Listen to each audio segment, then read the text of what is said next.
CM सम्राट का ऐलान। बिहार के किसानों के लिए बड़ी खुशखबरी, अब 12 घंटे मिलेगी सस्ती बिजली। सीएम सम्राट चौधरी ने बड़ा ऐलान किया है। अब किसानों को सुबह 6 बजे से शाम 6 बजे तक यानी पूरे 12 घंटे निर्बाध बिजली मिलेगी। सबसे बड़ी बात यह है कि ये बिजली सिर्फ 55 पैसे प्रति यूनिट में मिलेगी। सरकार किसानों को करीब 93% तक सब्सिडी दे रही है। राम मंदिर चढ़ावा चोरी, शेयर मार्केट में भी पैसा लगाते थे आरोपी, रिश्तेदारों के खाते से कराते थे ट्रांसफर। अयोध्या में श्री राम जन्मभूमि परिसर के मंदिर से चढ़ावा चोरी मामले में बड़ा खुलासा आया है। मुख्य आरोपी अनुकल्प मिश्रा और अविनाश शुक्ला ने पूछताछ में कबूल किया कि वे चोरी के पैसे शेयर मार्केट में इन्वेस्ट करते थे। सबसे चौंकाने वाली बात कि वे पकड़े न जाएं इसके लिए आरोपी अपने रिश्तेदारों और परिचितों से बैंक खाते से पैसे ट्रांसफर कराते थे। पुलिस ने अब तक आरोपियों और उनके परिचितों के करीब 30 बैंक खाते फ्रीज कर दिए हैं, जिनमें आय से अधिक संदिग्ध लेन देन पाया गया है। मौसम विभाग ने गोपालगंज और चंपारण में भारी बारिश का अलर्ट जारी किया। मौसम विभाग ने गोपालगंज और पश्चिमी चंपारण में ऑरेंज अलर्ट के साथ भारी बारिश और भीषण वज्रपात की चेतावनी दी है। वहीं अन्य जिले जैसे पूर्वी चंपारण, सीतामढ़ी, शिवहर, मधुबनी, सुपौल इत्यादि में येलो अलर्ट जारी है। पिछले 24 घंटे में किशनगंज में अत्यधिक बारिश, वहीं अररिया, सुपौल और पूर्णिया में अच्छी बारिश हुई। बारिश के चलते कई जगह तापमान 1 से 3 डिग्री की गिरावट देखी गई। मौसम विभाग ने सलाह दी है कि गरज चमक के दौरान घर के अंदर रहें, खुले मैदान और पेड़ से दूर रहें। आपके इलाके में मौसम कैसा है कमेंट में बताएं। वीडियो पसंद आए तो लाइक करें और चैनल को सब्सक्राइब जरूर करें। दरभंगा एयरपोर्ट से जुड़ेगा देश का हर बड़ा शहर, केंद्रीय मंत्री जल्द करेंगे दौरा। केंद्रीय नगर विमान मंत्री राम मोहन नायडू खुद दरभंगा आ रहे हैं। वे 912 करोड़ रुपए के नए टर्मिनल का निरीक्षण करेंगे। इसके बाद प्रधानमंत्री मोदी इस टर्मिनल का उद्घाटन करेंगे। सबसे बड़ी बात, नाइट लैंडिंग सिस्टम लगभग तैयार है, यानी अब रात में भी विमान उतरेंगे और नई फ्लाइट्स की आवाजाही बढ़ जाएगी। एयरपोर्ट की सिक्योरिटी अब पूरी तरह से CISF के हाथ में है। सांसद गोपाल जी ठाकुर ने मंत्री से ये मांगे रखी। देश के हर बड़े शहर और धार्मिक स्थल के लिए फ्लाइट्स, कवि विद्यापति के नाम पर एयरपोर्ट का नामकरण, मखाना, लीची, आम एक्सपोर्ट के लिए कार्गोज की सुविधा, फ्लाइट में मिलेगी मिथिला का चूड़ा, दही और मखाना। सरकार अगले 10 साल में हवाई कनेक्टिविटी पर 28,840 करोड़ रुपए खर्च करेगी। भरत तिवारी की मां की तबीयत बिगड़ी, एनकाउंटर के खिलाफ अनशन टला। भरत तिवारी एनकाउंटर केस में न्याय की मांग को लेकर उनकी मां आशा देवी अनिश्चित काल तक अनशन पर बैठने वाली थी, लेकिन अचानक तबीयत बिगड़ने से ये अनशन फिलहाल टाल दिया गया है। आशा देवी ने 1 हफ्ते पहले साफ कह दिया था कि अगर दोषी पुलिसकर्मियों पर कार्रवाई नहीं हुई तो वे 9 जुलाई से अनशन पर बैठेंगी, लेकिन सेहत बिगड़ने की वजह से यह फैसला टल गया है। परिवार का कहना है न्याय की लड़ाई रुकेगी नहीं, सेहत ठीक होते ही आगे की रणनीति बनाई जाएगी। दूसरी तरफ न्यायिक जांच आयोग ने रफ्तार पकड़ ली है। जगदीशपुर SDPO ने 6 गवाहों को समन जारी कर दिया है। 4 बिलोटी गांव से और 2 जवनिया गांव से हैं। राज्य सरकार ने भी पूर्व जज विनोद कुमार सिन्हा की अध्यक्षता में जांच आयोग बनाया है, जिसका दफ्तर आरा में बना है।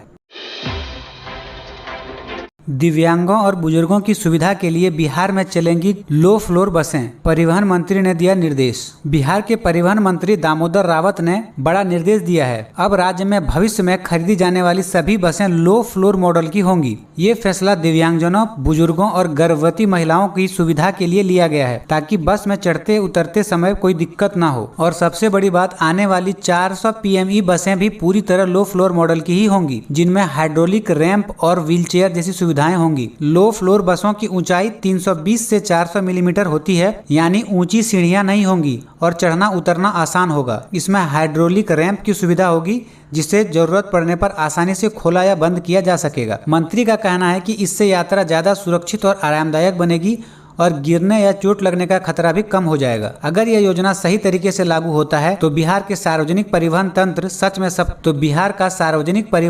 सच में सबके लिए समावेशी बन जाएगा।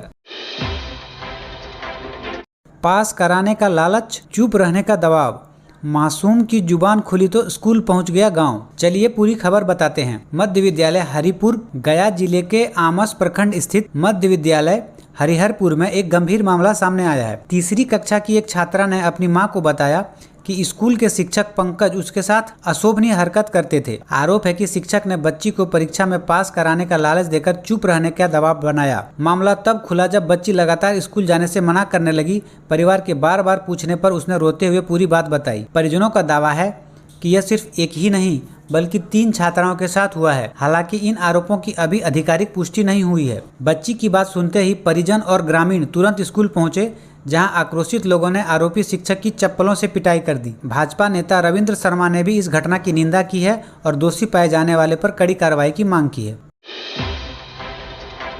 बिहार में फर्जी डिग्री वाले 3035 सरकारी शिक्षक बर्खास्त, वसूली जाएगी सैलरी। 1830 पर एफआईआर दर्ज। बिहार के सरकारी स्कूलों में बड़ा फर्जीवाड़ा पकड़ा गया है। शिक्षा विभाग ने 3035 सरकारी शिक्षकों की सेवा समाप्त करने की तैयारी पूरी कर ली है। सरकार सिर्फ नौकरी नहीं छीनेगी बल्कि इन सभी से अब तक उठाया गया वेतन और मानदेय वो भी ब्याज सहित वसूला जाएगा। इस पूरी कार्रवाई की नींव है निगरानी ब्यूरो की जांच रिपोर्ट, जिसके आधार पर अब तक 1833 एफआईआर दर्ज हो चुकी है। यह फर्जीवाड़ा 2006 से 2015 के बीच हुई शिक्षक बहाली से जुड़ा है। जांच में पता चला है कि कई कॉलेज ही फर्जी थे तो कहीं असली कॉलेज की जाली डिग्रियां और मार्कशीट इस्तेमाल की गई है। कार्रवाई के डर से शिक्षकों में इस्तीफे की बाढ़ आ गई है। कई शिक्षकों ने जेल जाने के डर से चुपचाप इस्तीफा सौंप दिया है। शिक्षा विभाग ने साफ कहा कि कोई भी दोषी बख्शा नहीं जाएगा।